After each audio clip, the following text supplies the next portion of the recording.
Hey guys, how's it going? So in this tutorial, I'll be showing you guys how to set up Python and all of its necessary components for enabling scientific computing on a Windows PC. So the first thing that we are going to need is Python itself. So just, Google Python and head over to the home page. Now on the home page, you can go to this downloads tab and then head over to the Windows, since this tutorial is about Windows. However, I'll make a similar tutorial for Linux, Ubuntu as well. Anywho, so once you are in Windows, then just go to the latest Python release, and for this tutorial we'll be using Python 3 because that is really most compatible for a lot of libraries and packages that are needed for scientific computing. So once you're in this page, Python 3.7.2 or any version for you, depending on when you watch this video, then head down and you will find a files here, and then find a installer for Windows. So in my case, I'll be installing Python on a 64-bit PC. Therefore, I'll choose this Windows x86 64 executable installer. So just go ahead and download it. It's around 25 MBs. However, I won't be downloading it as I have already downloaded it and it's on my desktop right here. So I'll just go ahead and install it by double clicking on it. So just say run here. And then you can either customize your installation. However, you can also install by just clicking on install now. So that is what I'm going to do, and for the sake of tutorial, I recommend that you guys do it as well. And also just check this tick box that is add Python 3.72 path. So just tick that and click on install now, and then just wait for the installation to complete.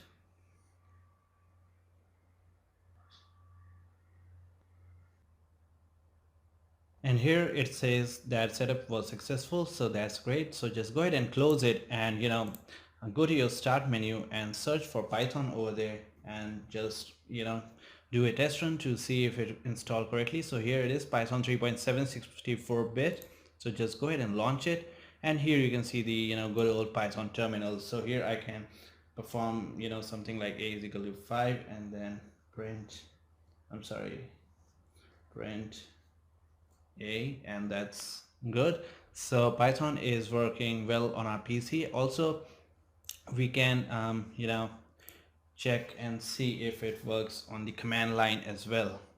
So here is a sample Python script that I have here. So it is a very simple program that is print a into 5.45. So we'll just go ahead and check it out. So here it is on my desktop. So I'll change my directory to the desktop, and then just try to run this using debug.py. So here you see that when I run it like debug.py, then it says 27.25, which is the answer. So it means that the Python installation was successful and it's running well, and also that the path was added so to the environment variables or something like that. So therefore when we ran debug.py, it ran successfully. So that's it. That's how you install Python. Now the next step for enabling scientific computing is to install the necessary modules / libraries on your for your Python. So some of the common libraries that you'll be using are Numpy, SciPy, and SymPy. So the next step would be to install those. However, there's one intermediary step, that is to install the package manager for Python, which is pip. So we'll be installing that. So for that, you'll head over to this link right here. I'll put this in the description down below. Then what you can do is you'll need to do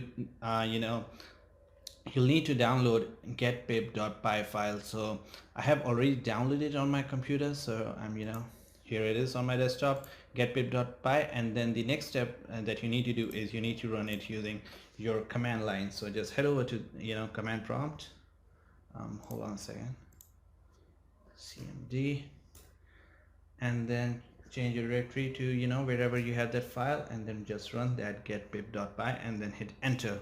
So what this Python script does is it basically uses your internet connection to connect with the internet, and then download the necessary pip or the Python package manager. So just wait for it to compile and install. Now one thing interesting that I'm noticing here, which I didn't test out before in this video was, I think that the Python package that we just installed shipped with a pip version 19.0.3, and I think that that should have been enough, but I didn't know that. So anywho, we have installed pip once again, and we can verify whether it's installed correctly or not by running pip -v. And okay, so that's great. So it says that the it is giving us a lot of options that we can use with pip. So that means pip has been installed very successfully. So now the next step would be to use pip to install numpy, scipy, etc. And that procedure is pretty straightforward as well. So you just give the command pip install and then numpy, for example, and then hit enter, and there you are. So it says that it's collecting numpy, and just wait for it to establish a connection and download it and install it. Okay, so we are getting an error. That's weird. Maybe I'll just run this command once again to check and see if there was some issue with my internet connection or something like that. Okay, so here it is. So that definitely was an issue with my internet connection, that we got that error, because it's now working and is downloading the packages. So we'll just wait for them to install. And that's it. So the numpy package was installed pretty successfully. Now similarly, to install SciPy, all you are going to need is to type SciPy, pip install SciPy, and then hit enter. And similarly, for SymPy, you can give the command pip install SymPy. So we'll just wait for them to download and then install.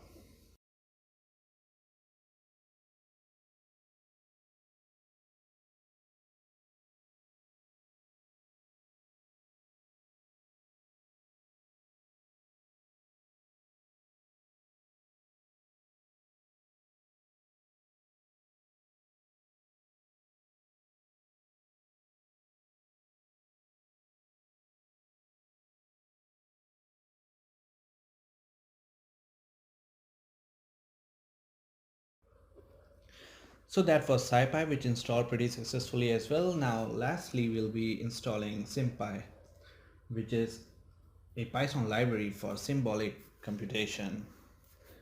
So just give the command pip install SymPy and wait for it to install. Okay, so that's SymPy. So now we have installed all the three necessary packages for scientific computing. So next thing we are going to do is we are going to do a quick check to see whether these work or not. So we'll just head over back to Python. So you can just launch it by typing in Python in your start menu and then launching this. But we already have had that open. Anywho, so here is the Python terminal, and we can just try out import numpy. I'm sorry, numpy. Okay, so that's it. And if this command runs without any errors, which it did, then that means that the package was installed successfully. And similarly, we can import SciPy, which imported successfully as well. And then finally, we can try and import SymPy, which also is successful. So that is it. That is how you install Python and get it running, along with the necessary libraries such as NumPy, SciPy, SymPy for scientific computing or programming. So that's it. I hope you guys enjoyed this tutorial and learned something from it. If you did, then don't forget to hit the like button and subscribe to my channel for more videos like this. Thanks for watching and have a great day.